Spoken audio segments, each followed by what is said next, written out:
neighborhood Spider-Man.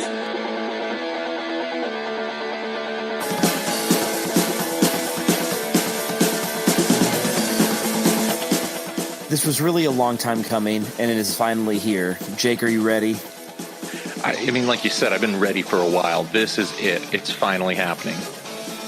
We are going to venture into what I've affectionately called Tobeyland. But before we do that, I just want to say, welcome to the Watching Comics podcast. Yes, welcome. If it's your first time, I'm Jake, coming to you from my living room while my mom sleeps in the room I normally record from. Yay! And my name is Mitch, and I'm coming at you straight from my basement, but not my mom's basement. Very clear delineation there. Grown men. Grown men with families and jobs still holding on to the nerdery title. Yeah. So just doing what we do. But basically, we are here to give you all the fresh hot takes, feedback, thoughts, random tangents on everything comic book related that comes to your screens, TV, movies, and the like. So, yeah, I like to think of us as the only place that matters for things that will never matter. Ooh, that's a great tagline. The only thing that matters about the things that never matter. Put it on a t-shirt. Sell that sucker. I think so. Boom. We got to do something like that. Would y'all want some t-shirts? We'll take a poll sometime and see if y'all want some t-shirts or something, or bumper stickers, or maybe a cool little water bottle with a slogan on it. Ooh, yeah, the water bottles. Those indestructible ones that everybody tries to run over when they're in college. Yeah. Exactly. Yeah. I mean, good times, man. Good times. Now that we're in our 30s, we may need to relive that. Yeah, I could see that happening now that I can, buying the water bottle doesn't set me back a meal this week. Right. Totes my goats. I can afford this because I'm a grown person. Let's do it. Okay, so here we are. Basically, Jake and I have what we like to call production meetings. And by production meetings, we mean a texting thread about whatever it is we're going to do this week. Because there's an aspect to it of, one, we don't want to be like super serious and super formal to a point where it just turns into a weird thing because we're taking it way too seriously than we should. And also, there's a little like spontaneity that comes with it too. We kind of have a structure, but also at the same time, we want to keep things organic too. So was it 2 nights ago? Yeah, it was 2 nights ago. I texted Jake and said, I am watching the first Spider-Man movie with Tobey Maguire for the first time in literal years. And I sent out a few tweets about it along the way. And I just kept formulating more and more thoughts. And I just decided, you know what? This is something that we need to put on the podcast. I didn't think Jake would fight me because Jake is the largest Spider-Man fan I know. So I think it's time for me to share my thoughts on this movie, and no one better to do it with than Jake. So here we are. We're going to come at you straight from Tobeyland and talk to you about the first time Mr. Tobey put on the sweet Spidey spandex. On a scale of 1 to 10, how excited are you? I mean, I've come down to a 12. So, yeah, I'm there. You're cooling off a touch. You're cooling off a touch. I wanted to be reasonable. Hot. Yeah, I didn't want to overdo it tonight or anything. Totally fair. Now, obviously, I'd seen this movie multiple times before, and I had thoughts about it before, as one does. But I was trying to do some quick math when I popped it in, and I think it had been 7 years, maybe 8 years since I had watched the movie, in its entirety. Oh, man. Yeah, right. So I feel like it was almost like a new experience because I knew I had some preconceived thoughts going into it, but then just after a while you watch something and it's almost like a different experience because it's been a while. It's like there was some of it that still felt new because it was like, oh yeah, I forgot about that. And then other things were like, oh yeah, I was still right about that. And then other things like, maybe this gets a bad rap for no good reason. I don't know. Just all sorts of thoughts formulating and stuff. Yeah, this is a really interesting movie for me to go back to because, we'll get into this a little bit. There's a lot of history there, and it's a movie. I would say, well, just to hit a couple of key points, this is the first movie that I willfully and on my own decided to go see in the theater multiple times. I believe I was in 10th grade when it came out. And this is also a movie that after so I think it would have been 2005, in the summer of 2005, after my freshman year of college ended, was the last time that I really lived at my mom's house. And I spent every night that summer falling asleep to the first night I would watch Spider-Man 1, and the next night I would watch Spider-Man 2. And at the time we lived in a nearly perfect utopia where there was no Spider-Man 3. And so the next night I would start over and watch Spider-Man 1 and then Spider-Man 2 all summer long. What a glorious universe you lived in for that short slice of life. I think there are three main things I just kept coming back to when I was watching this the other night, and I'll be sure to hit all of them. But I think the biggest one out of the three is maybe one of the reasons why this movie hasn't aged as well is not because the movie didn't accomplish what it set out to do, but because the superhero universe in movies became something wildly different, and holding that up to that context, it doesn't necessarily look like it belongs, but in a vacuum, it is, I don't want to say masterful, but it is definitely underrated and hits a home run, I think. Yeah, I think that's really similar to the thought that I kept coming back to, because for me, Spider-Man 1 is such there's a separate conversation in my mind about has it aged well and how good of a movie is it?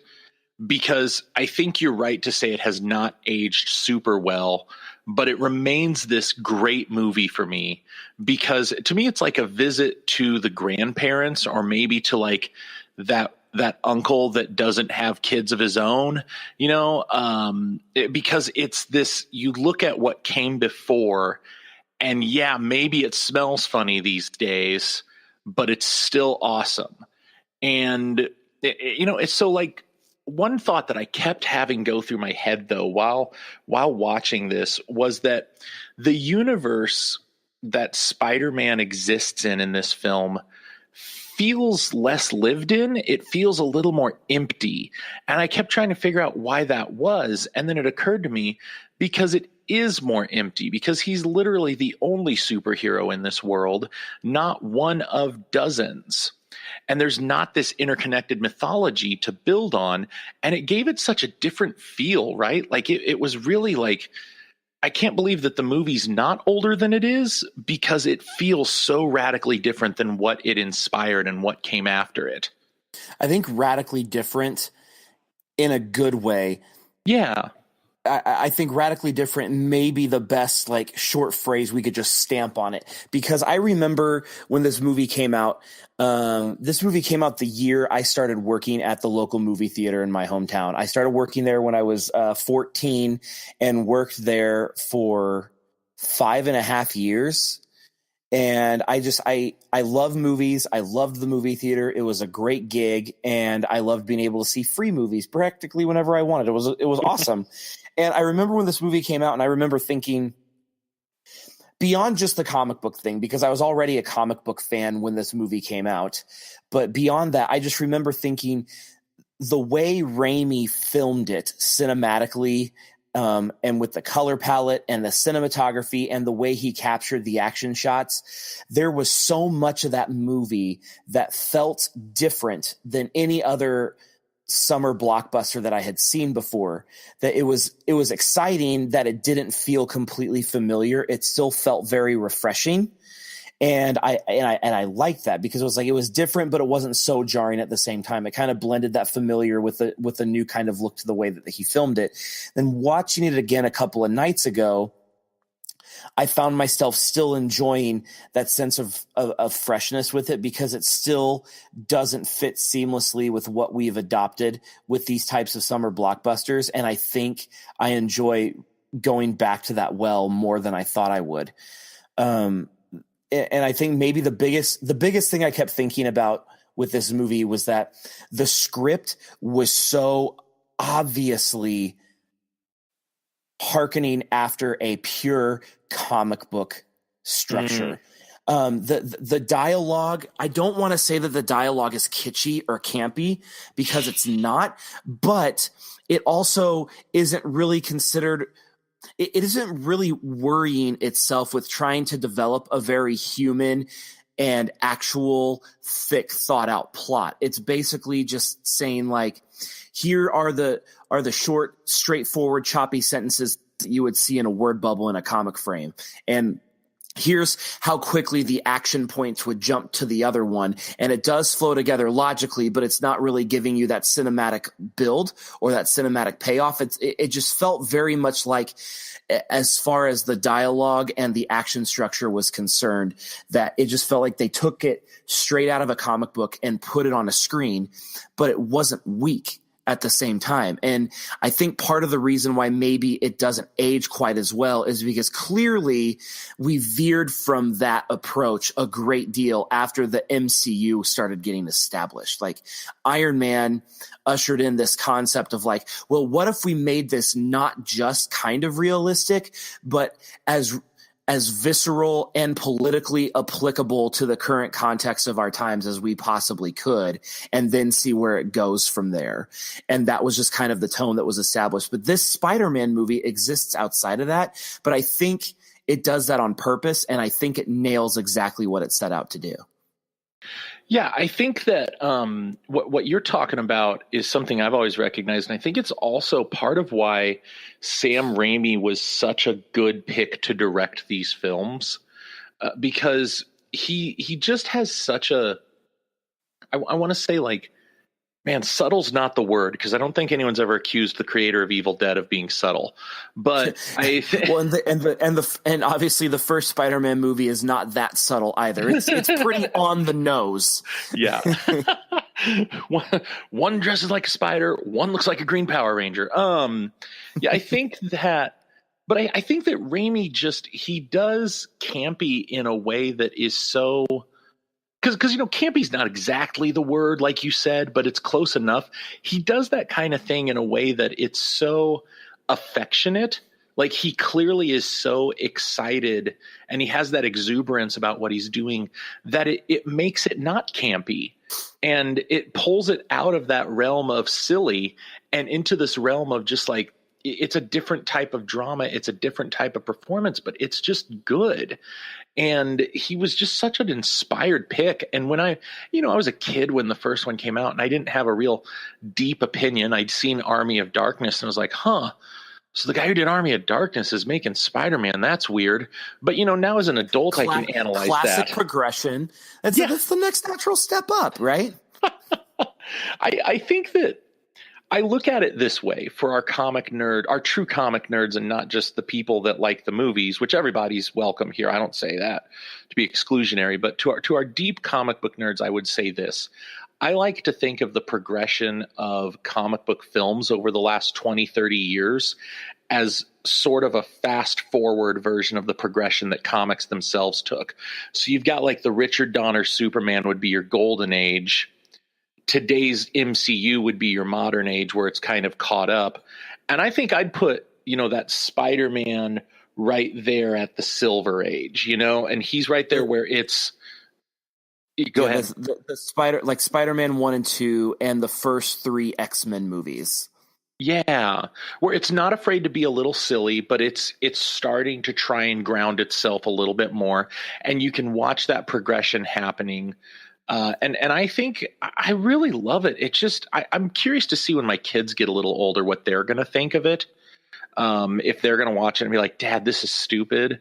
Or if they're going to sit down and be like, wow, Dad, movies were really cool when you were a kid. Right. Exactly. And so I think the key difference is it's Spider-Man 1 is like they just took a comic book and they pumped a little bit of air inside of it and made it three-dimensional, whereas the MCU is they actually humanized it. And I think that may be the best way I can probably describe the difference between the two. And neither one of them are bad. I just that's the only way I know how to describe the difference. I think that's good. I think it's well said. So another thing that I noticed about Spider-Man 1 is I spend a good chunk of my time on Twitter. I live on the Twitterverse. It's my favorite social media platform, and it's where I find a good deal of content that I either read or save to read later.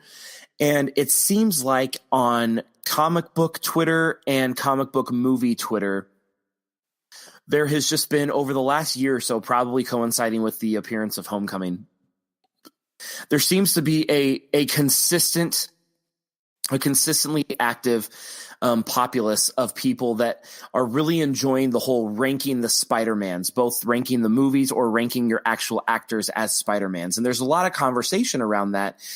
And what I'm finding is actually kind of lacking is that there isn't much talk about villain work in these Spider-Man movies.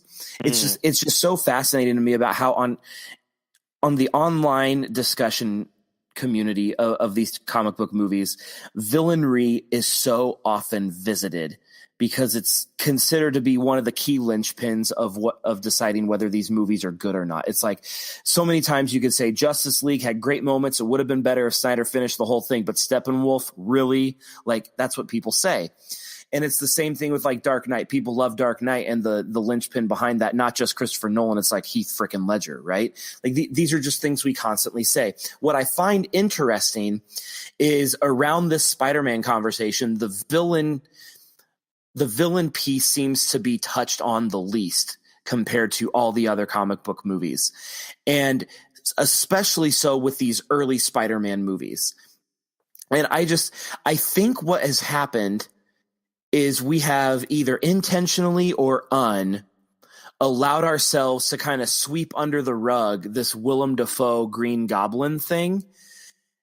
And I'm not sure if it's because we thought it was dumb or we just don't think it's as much fun as ranking the respective Spider-Men themselves, but it is a horrible disservice to this movie and the memory that these movies have of established for nostalgia and for trailblazing sake. Willem Dafoe's performance is damn near perfect for the type of spectacle that this movie put together. Tell me I'm wrong.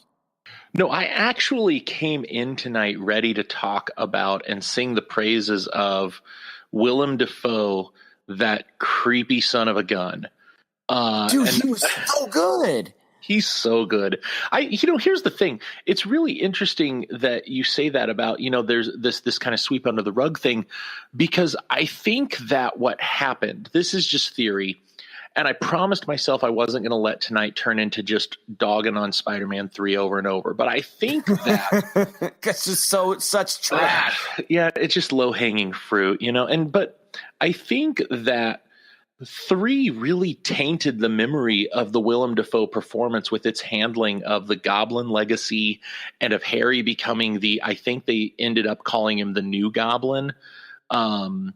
And I think, that butler that we've never seen before appearing out of the shadows to deliver some really obvious, dun, man. Dun, dun. It was the butler, pinky to mouth. Well, hello, Master Harry, who I've known every day of your life, but I've been standing slightly 3 feet to the left at all times. Let me tell you what happened that night your father died.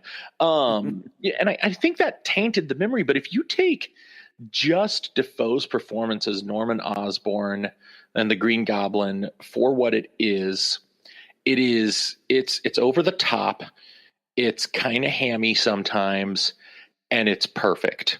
And him talking to the mirror like a messed up like Gollum guy is just so great for me every time. And his, you almost like, I seriously almost find myself investing all over again in this character when I rewatch it, because he was so vibrantly sinister. Yes. The lights were on, the colors were bold, but he was still completely enraptured in what he was doing, but it fit the tone of what Raimi was establishing so perfectly that it was like, this is exactly what I want from this style of comic book. This is exactly what I want from this style of spectacle. He leaned into it just enough to a point where it didn't feel like there was something disjointed from the movie and they had dueling identities going on. He just really embraced it. Yeah, I thought it was, I actually would go so far as to say that it really pulls the first movie together and that the first movie works more. Man, I'm being careful here, but I think the first movie works more off of his energy and his performance than it does Tobey Maguire's or Kirsten Dunst or anybody else in that movie. Well, I think it's just really interesting here how some of the way some of these things shake out. Right now, on IMDb ratings and on Twitter reviews and with our conversation we had with our special guest a few weeks ago and everything, Spider-Man 2 seems to be almost across the board rated as a better movie. And I'm not saying I disagree with that, but I definitely would say that Willem Dafoe's performance is better than Alfred Molina's. Yeah, and that's interesting because what I was going to segue into here is that people still have this reverence for Alfred Molina as Doc Ock, and that there isn't a lot of discussion about that in those Spider-Man rankings is so fascinating to me, because I honestly think, I'm not saying you and I are the only people that loved it, but I didn't see nearly as much talk about Michael Keaton's Vulture as I wanted to last year this time. Exactly. And golly, we've said this before. Vulture has to be, other than Killmonger now, the crowning achievement of villainry in the MCU. Yeah, it's definitely, I think he opened the door for the wave of better villains we got over the last year. But it's so fascinating to me because people still really revere that Doc Ock character. And it's good. I like Molina's Doc Ock, but yeah, I think that as far as iconic performances, Molina is almost like he's almost brainwashed for most of his. And, there's a certain tragedy to the character that he sells, but just watching Willem Dafoe cackle and watching him, you're right, because cackle is like the number one verb for what Willem Dafoe does, I think. Exactly. And nobody's ever cackled like him. He's the physical embodiment of a sinister cackle in comic book version. Yeah, I think you're exactly right. So there's just something about watching him in that role. And even when he's got the dopey costume that pissed me off so much when I was a kid. The costume did not age well, which is super ironic that his performance is the one that carries the whole movie. It's that, man, I cannot tell you how much as a kid that costume drove me crazy. And I remember it's bad. I remember people at school being like, "Oh, did you see it?" And I'm like, "Did I see it? I saw it 3 times." And they're like, "Oh, what'd you think?" And I'm like, "All right, 2 problems: organic web shooters and that freaking goblin costume. Otherwise, perfect." And I was thinking about this. It's just there's just so many dueling concepts here. The Green Goblin costume is just comical to the nth degree, and that's not necessarily a good thing. But I think the Tobey version of the costume is my favorite out of the 3 installments. I would go along with that. And maybe it's just because maybe just in all fairness, it's because it came first. Came first, but it still feels very I look at it and, well, first of all, it's not CGI like the one that Holland wore in Infinity War. And it not only looks actual, but it looks like I can feel the texture better than I can with Garfield's one or Holland's Homecoming one. I appreciate the bigger logo as well. And so those things, just aesthetically speaking, I'm all for Tobey's costume. But yeah, the Green Goblin costume is not aged well. Oh Lord. Yeah, and I know everyone says this, but when I was a kid, the first thing I thought was, "Hey, Power Rangers." That's exactly what it is. Yeah, and that's not really what you want to think about when you. I don't know. Maybe Power Rangers would have been good if someone other than Willem Dafoe was playing that role, but it felt just like, oh man, deck Willem out in something better. He deserves better.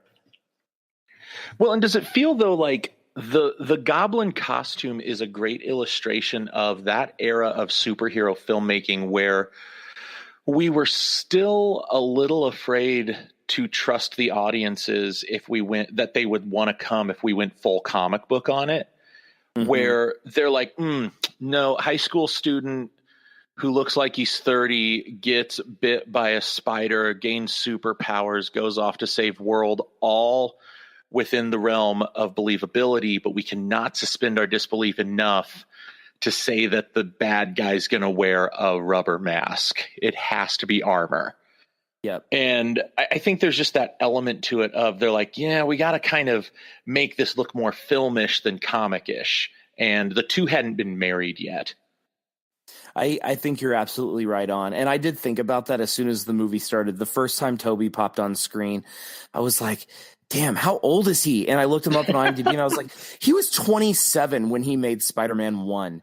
And part of the reason why that didn't dawn on me before was because this movie came out when I was 14. And also there wasn't much precedent yet, because at this time it was like we had the first Spider-Man movie and the first X-Men movie. And previously before that, it was like we had Dick Tracy and the Tim Burton Batman movies. That was about all we had for like recent comic book movies, right? So there wasn't anything to compare it to either. So 14 years old, I'm like, yeah, sure, that'll be fine. Tobey can be Spider-Man. And then I'm watching it the other night and I was like, dude, he looks old. Dude looks old. And lo and behold, he was 27 when he made the first one of the trilogy. That's just, man, that's a big ask. Yeah, he had all of the like physical problems too. Was it this movie that he hurt his back filming, or was it number 2? I honestly don't remember. There was one of them where he hurt his back so badly that they actually had Jake Gyllenhaal in the wings ready to step in and take over as Spider-Man. And Tobey last minute. Piece. Yeah. And so Tobey last minute made it work.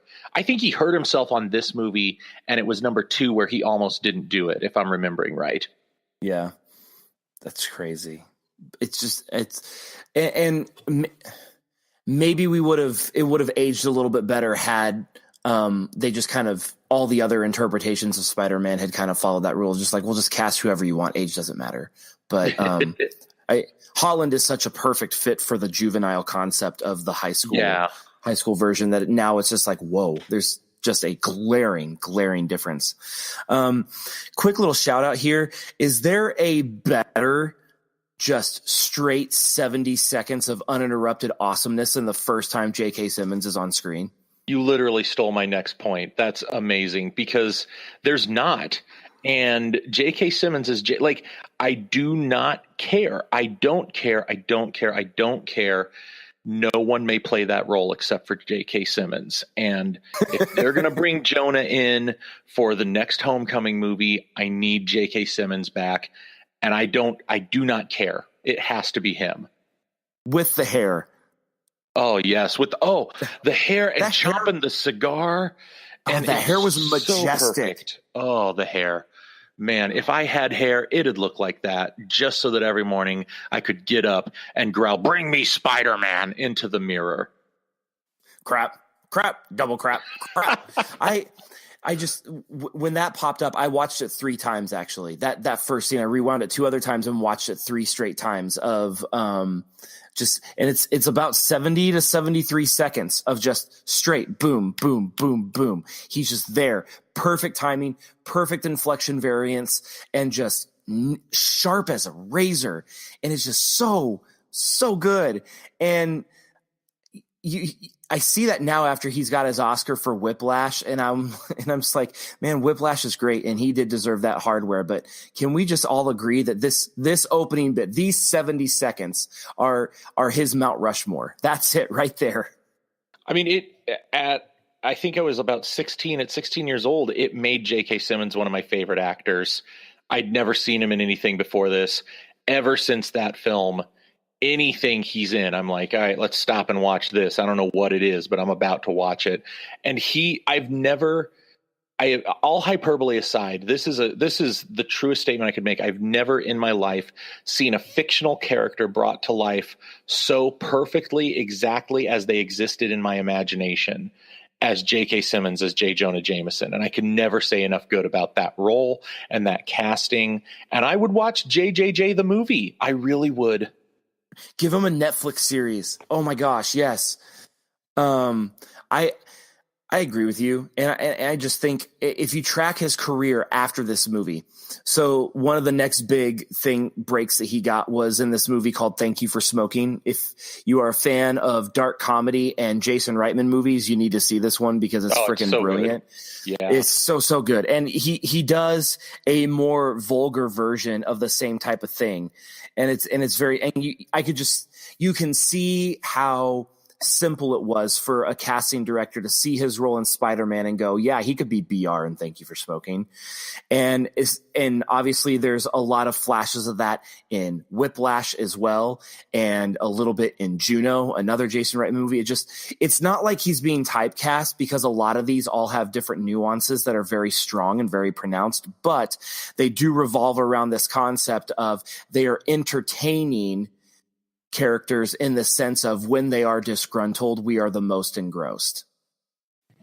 Yeah, I think that really well expresses like just what his talent is. And you mentioned Whiplash, and I know I'm getting a little bit off the beaten path here, but like I think that Whiplash was that fullest realization of that disgruntled character that he played, but with more nuance than obviously J. Jonah Jameson allows. And right. Sam Raimi wasn't running that show. Yeah, it really is such an amazing performance. And I mean, really, we could do an episode about this where I could just sit and gush about it. Dude's really talented. It's the long and the short of it. And I love him as Jameson. I do. Yeah. Gosh, the hair. I marvel at that hair. I forgot how much they went for it with that hair. Like there was like that hair is the hairstyle version of the Green Goblin suit. Like they just said, you know, screw it, we're going for it. Well, and that's what's interesting to me is that it's like they were so clearly afraid to go all in on the purple and green Halloween costume with the Goblin, but then they get to J. Jonah Jameson, they're like, oh no, perfect flat top, you could rest your dinner on it. We're making this happen just like it happens in the comics. With the perfectly lined gray streaks on the side. Yes. Oh man, it was glorious. Another thing, this was my third big point that I wanted to hit on, is Kirsten Dunst. Couple of things with her. Number one, can I just say that she is a ridiculously talented actress that is incredibly accomplished and has had a career already. I think she's only in her 40s. She's already had a career that most women in the industry would kill to have. She has been nominated for Golden Globes and Emmys. She has been on the scene since she was a child actor in Interview with the Vampire and Jumanji. As a teenager, she gave one of the best teenager performances I have ever seen in The Virgin Suicides. She was great in her turn in Hidden Figures. Her starring role in the movie Melancholia is one of the probably 20 to 30 best acting performances of the century. And it's just, I'm not sure she gets the credit she deserves. And I'm not 100% for sure why. Maybe it's because for the bulk of her career, she said yes to a lot of really strange films, but does them really, really well. But in this movie, she wasn't just conventionally attractive, because she is. She was conventionally attractive, looked great with the red hair, and she was electric when that camera zooms in on her on screen, and the screen is basically just her face doing an emotional reaction and not much else. And it goes beyond just going like, oh, that's an attractive Mary Jane. It was this concept of like, there are a few people, because it's really hard to do this. There are a few people in the industry where when they are on screen, you can feel an energy coming through the screen. And I feel like there are a few people that are that way, and not necessarily for the same reasons, but I would put her on that list. And I felt that way for much of her career, and I definitely felt it with Spider-Man. And I think it's because I'm not a big fan of Tobey as the Peter Parker Spider-Man character. I think I would rank him as my least favorite out of the three, but I loved this movie so much. And I think a big piece of that is because she just carried every single moment she had on screen and every single moment she shared with him. And I'm all here for it. I'm 100% here for it. So this is interesting because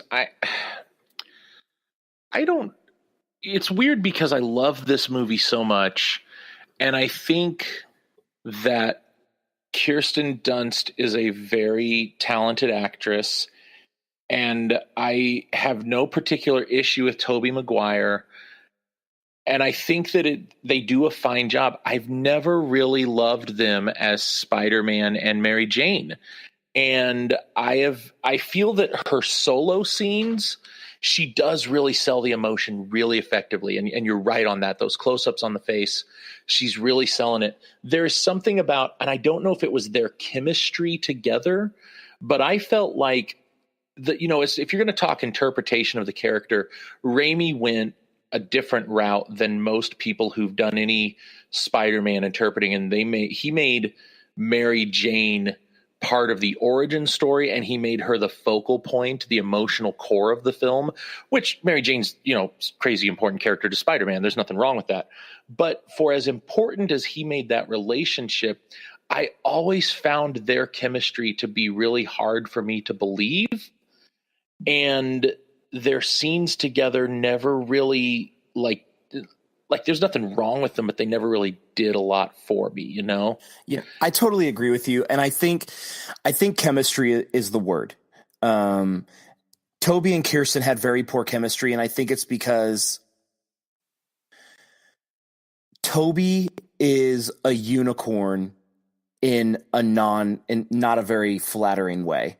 And I mean that in he's got this childlike, boy-like sense when he's on screen, and especially when he talks, you're just like, he's a darling little guy. But he clearly looked like he was almost 30 years old at the same time. So he's this weird amalgamation of this guy who he's not really a leading man because he's not stoic enough or burly enough to be a leading man. But he also has that boyish charm and that nerdism as well to kind of, in theory, be a Spider-Man.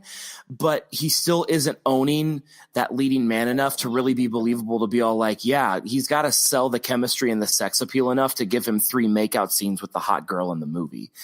And so I just that electric connection that they're supposed to have wasn't there. And I don't think it was because Kirsten Dunst wasn't bringing it. Is that fair to say? Yeah, I think that's a really fair statement. I think, man, I'm trying hard not to just go Spider-Man nerd on this. Just be like, well, my favorite issue was, so I'm trying not to do that. But I also think that it's a hard, as the Spider-Man fan, it's a hard relationship to sell if you're just going to do it from the angle of, nerd finally gets the girl, because in the original story there's more to it than that, and it's kind of this thing that's born out of their shared grief over the death of Gwen Stacy, who's the first love of Peter's life. And I'm not saying it had to be that interpretation, that is not my point, but I almost want to say reduce it to that whole nerd gets the girl angle. To me, I think that might be another part of the problem, is that it's an inherently flawed approach, because it takes this character that's supposed to be the everyman, and it kind of goes a little bit too much into the wish fulfillment end of it. And I don't know, that might be me thinking a little too hard about it, but that's all. Their chemistry has always been the most really truly only off-putting part of this film for me. Even I can live with organic web shooters. It's really not that big a deal, I can say now that I'm 32. And the Green Goblin suit has its own weird Power Rangers charm. You've matured as an adult and gotten past the organic web shooters. I'm proud of you, Jake. That's real growth. Every message board poster ever. Everybody on Reddit, take note. But grow up and move on. They're just the web shooters. Would it have been cool to see him build them? Yes. Does it matter? No. No, I think that there's a lot of factors going into, and maybe if there's different casting, maybe if the writing handles the relationship differently. Maybe if. There's so many factors that go into it. It kind of becomes this perfect storm where you have this purely enjoyable film that just has this awkward chemistry at the core of it. I know. I was just gonna say, like, how weird is it that the only real nitpick that we have is that the chemistry between the leading man and the leading lady is not believable, which is kind of a big deal. Yeah. but that we still love this movie and would probably give it an A rating. Like, what world is this? Like, this is the movie that breaks formula, if there was ever a formula. No, you're exactly right. It is such an odd problem to have not mess everything up. And it's very fascinating. And are we both in agreement? Maybe we're not. I don't know. Are we both in agreement that if Jake Gyllenhaal had been given a chance to take the reins, he'd have been a better Spider-Man? Because I'm there. I think I'm there. I mean, he's one of bar none, universally one of the best actors in Hollywood right now. Mm-hmm. And so, like, just for the sheer statement of, like, the dude works hard and he's got chops, like off the chart chops. I can't even comparing him and Tobey Maguire is just laughable to me, you know? So it's of course he'd be better, right? Yeah. I mean, I'm there with you. I don't want to get down on Tobey too much because I don't think he does a bad job. And I think that sometimes people, again, listen, you Redditors, but I think that people fail to distinguish that somebody can be not the best and that doesn't make them terrible. And I think that's that zone that Tobey occupies for me as Spider-Man, that there were probably a handful of better choices then, and we've certainly seen some better choices since, but that also doesn't necessarily mean he did a bad job. And I think there's an argument that could be made pretty reasonably where you could probably say he did everything that was asked of him except establish a good chemistry between Kirsten Dunst. Yeah, I'd agree with that statement. So I'm not 100% for sure if I'm there yet, but I can 100% see the argument being made and there is merit to it. Yeah, and again, I'm with you on Gyllenhaal. I think he would have done.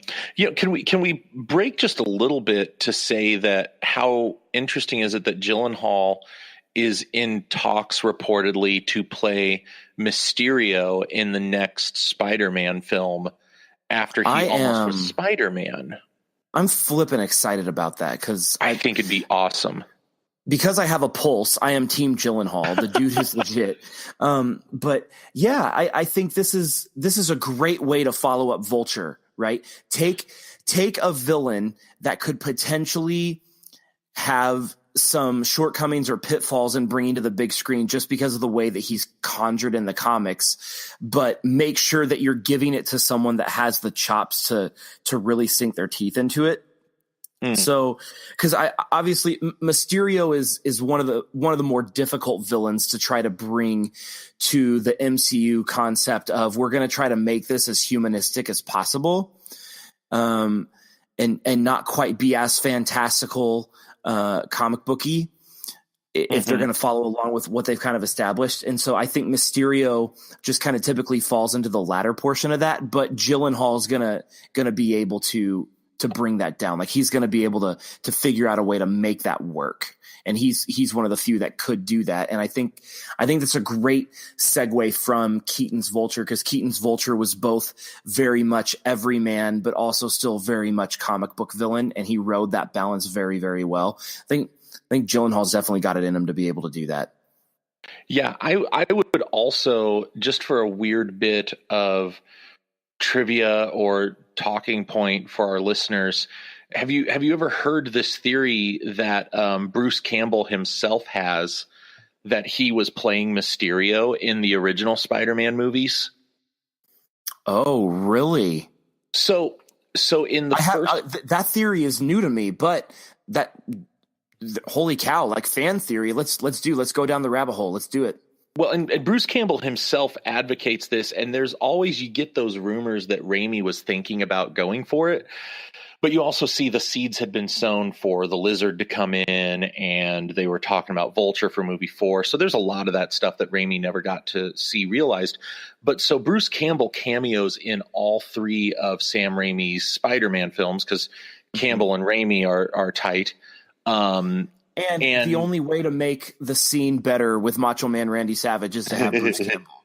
The Macho Man Savage cameo is so awesome. What are you doing up there? But so Bruce Campbell just shows up in these weird bit parts to harass Peter Parker in all 3 movies. And Bruce Campbell apparently has this theory that he was Mysterio and that he was popping up just to mess with Spider-Man. And I find it a fascinating theory, and it puts this fun, weird fan theory spin on those films to view it through that lens, that Mysterio was out there the whole time trying to find ways to mess with him.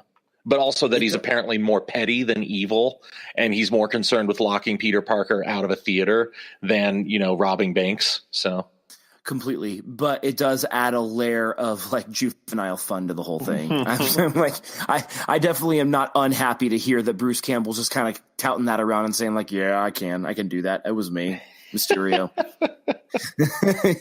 Get you some, Bruce. Go own it, man. Yeah, own no it. Joke. All right, so let's grade Spider-Man 1. Give it a grade, Jake. I mean, I got to give it an A+. I think that while we've pointed out a few things that we would change about it, and maybe there's a few points where they could have done a little better, and are there better Spider-Man films? I do happen to think yes, but it's not, it's so good, and it's so exactly what it wants to be, and it's so much fun still, even though it hasn't aged great. It remains awesome. And I just love it. And I don't know that I could ever bear to give it less than an A+. I give it a solid A. I enjoyed the nostalgic trip more than I thought I would. And I think as I get older, I'm just going to view Spider-Man the same way that I view like Sylvester Stallone action movies, where it's not necessarily part of the larger comic book movie canon, but more of this is just a representation of the way they made a summer blockbuster movie in the early to mid aughts. Just like the Sylvester Stallone action is like, this is what a studio action movie looked like from 87 to 95. This is what a summer blockbuster, big budget summer blockbuster looked like in the early aughts. And then at that point, then I'm like, and then it's not necessarily a concept of did it age well or not. It's a concept of, does this nostalgia still hold true? And is it still entertaining enough for me to still want to live in this world at age 30 than when I was at age 14? And the answer is yes to both of those questions.